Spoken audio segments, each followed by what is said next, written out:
உலகத்தில் பூவெல்லாம் உன் போல அழகில்ல, நானும் உன் அம்மாவும் பண்ணாத தவமில்ல.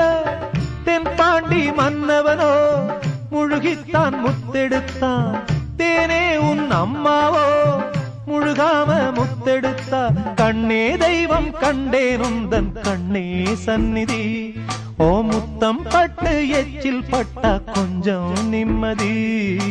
சின்ன சின்ன பூவே நீ கண்ணால் பாரு போதும், தொட்டு தொட்டு பேசு என் துன்பம்